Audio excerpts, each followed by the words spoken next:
Hello YouTube world, welcome back to my workshop. Project I want to do for you this week is a bit of colouring. Yep, that's it. We're going to be splashing a bit of wood dye all over a piece of wood. So the first thing we need to do is get a piece of wood.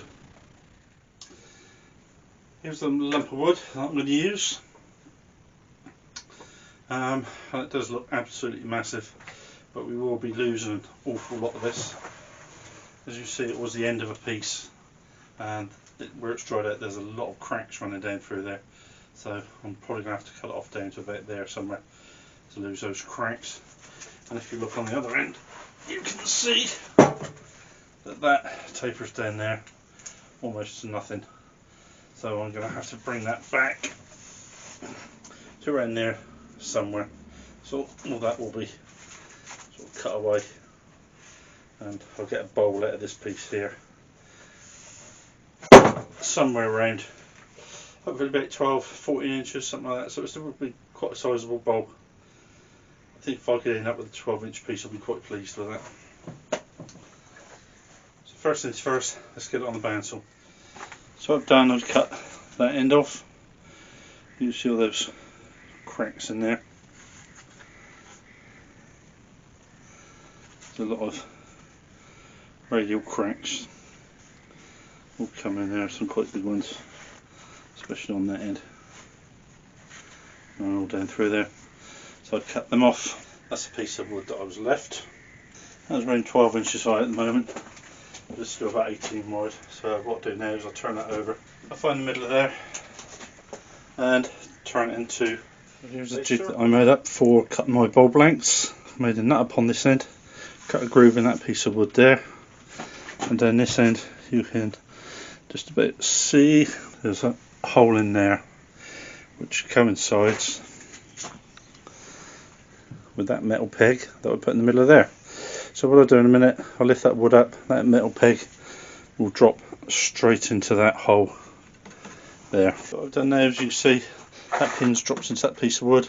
I brought that bandsaw blade so it's up tight to the wood there. I've locked that nut into place, and what I'll do, I'll start the bandsaw up. That piece of wood will pivot on that pin, and that will cut me a perfect circle.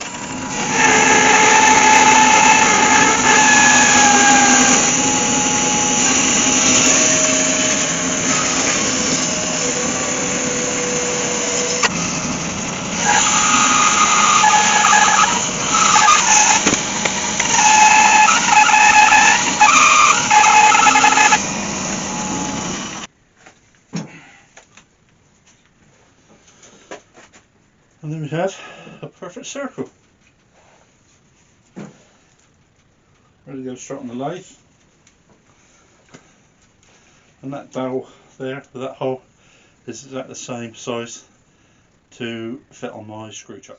Right, so that's my piece mounted on the screw chuck lathe. I brought my tailstock up with my revolving spur. As you see, this big piece of outer bark that's missing there is making this piece very much out of balance. So if I let that go there, you see it just falls back to the bottom.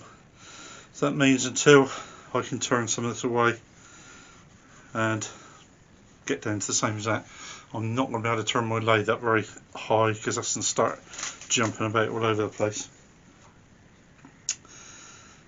So let's turn some wood. The wood that I'm using here is actually a piece of walnut, and that does make my workshop smell lovely when I come down the next day. It does smell lovely, but it is the outer wood, the very pale outer wood, and there's probably not a great deal of character in there.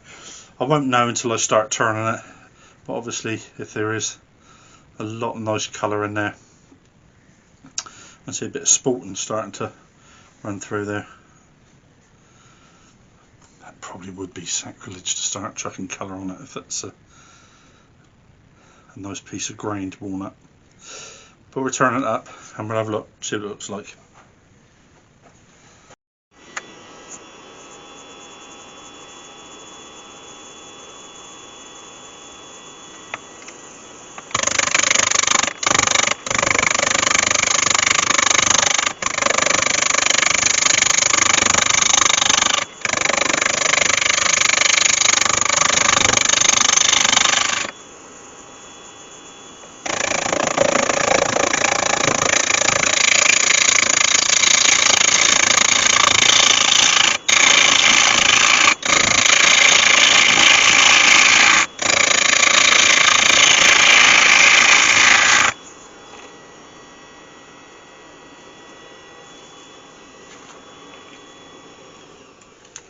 Okay, you see on there now, I'm probably cutting on about 2/3 of that around there.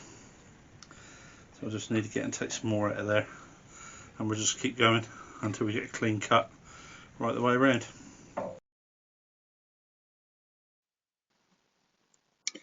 Here you can see a walnut vase that I'd made previously, and what I wanted to show you was the difference between the dark inner wood and the whiter outer wood. This particular piece of wood was taken just off the centre of the wood, off the centre of the tree. So I cut all the pith out, and this was a piece by the side of it that was left. And you'll see the beautiful figure and grain running through there. How dark that is compared to the bowl. When you look at that and the shine on there and the beautiful grain and colour, the texture, you can see why cabinet maker has been using walnut for years. It's just such a beautiful piece. Unfortunately, that bowl is not as nice as that. So what we have now is I continue to turn the bowl around to get rid of that bark, to get it into some sort of shape. I then turned a spigot on the back so that I could turn the bowl around and just face the front off. It was this point I decided there was quite a nice bit of figure in the bowl, and that it was too nice actually to cover with dye, and I decided to just leave it as natural wood, simply because there was such nice figure inside of it. So the next couple of tracks I've set to music, so just enjoy me turning wood.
That's all done. I've sanded that right down. I've gone right down to 400 grit, so that's ready for its finishing coats of sand and sealer and wax. Now, I was watching a YouTube video the other day, and the chap who makes that Hampshire sheen, he said he always puts a coat of oil on before he puts his sand and sealer. Now, I've never seen that done before, but I'm willing to try anything at least once. So here's some Danish oil that I put on.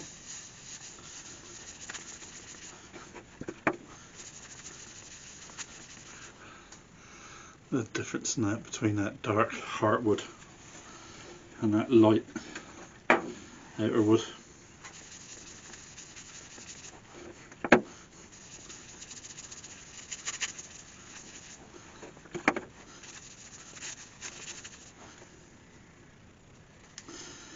Let's give it a quick buff.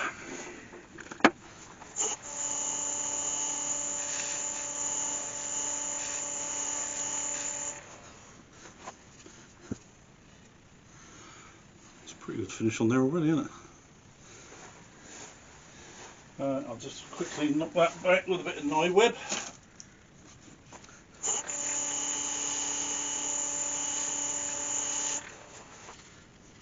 It's in.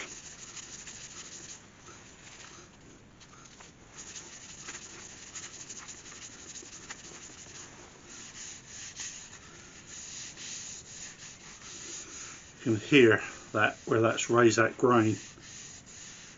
You can hear the difference in that, the noise that makes.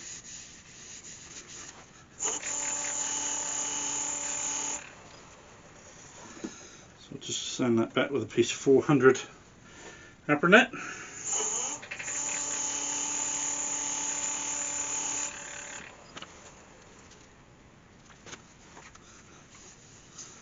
You can hear the difference now. And that just glides on.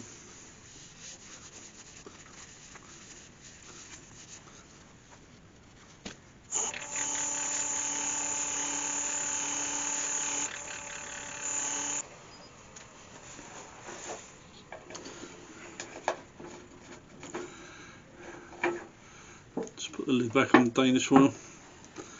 Somebody said to me once about how expensive that was. It is when you leave it on the end of the lathe with the lid off. You end up decorating your garage floor with it. Alright, so that's good. I'm just going there and wax that. Here we have the wax. Just put that on. Put it on my hand.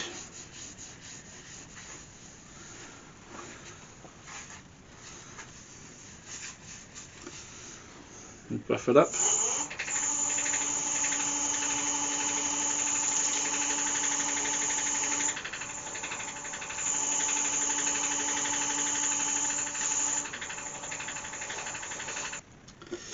One of the things I saw somebody do, which I've never seen before, once they got to that stage, they went over it, hot gun, melted the wax, and then repolished it. So I'm going to give that a try as well.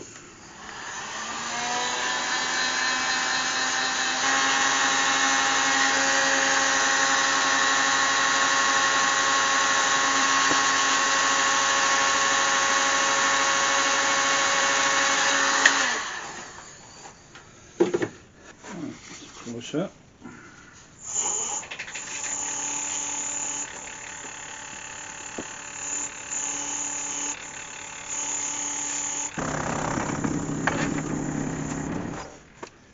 Well, that's not bad at all.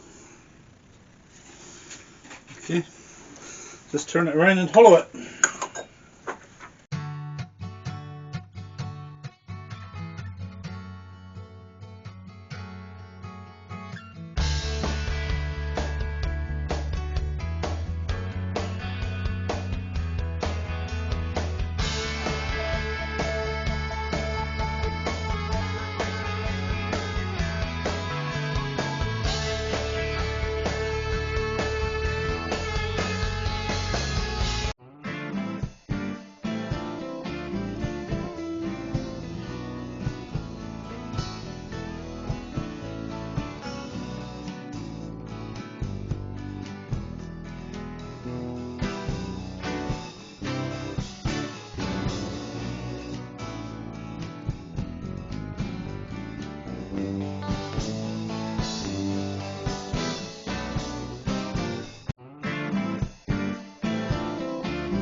So I'm nearly finished now, nearly finished hollowing.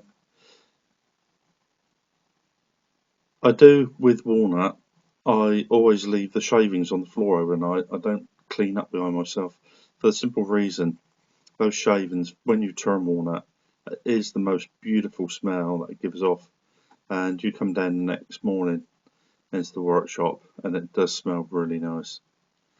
It's one of the very few woods I think that give off such a nice smell like that. YouTuber. Right.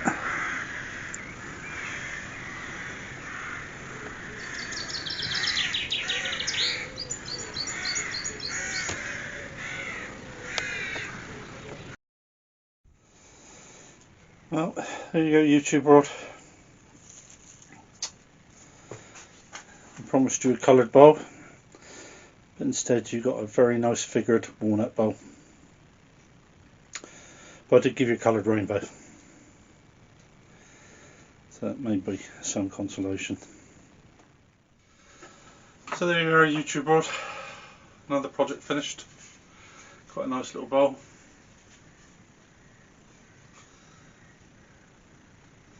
Walnut is very nice. Some lovely figure inside there in that grain. I know it's not coloured, but I did give you a rainbow. Is that not enough colour for you?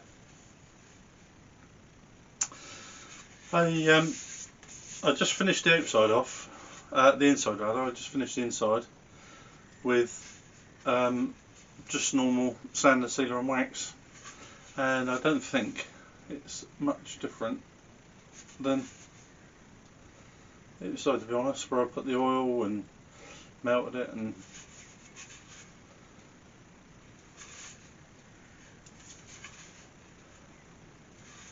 I suppose there is a bit of a shine difference.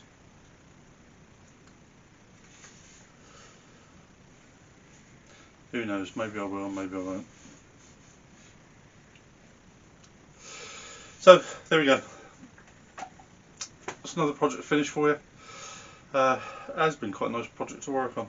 Walnut is such a lovely wood to turn. It's quite soft to turn, yet it does finish up very nice. It's just quite pretty to work with.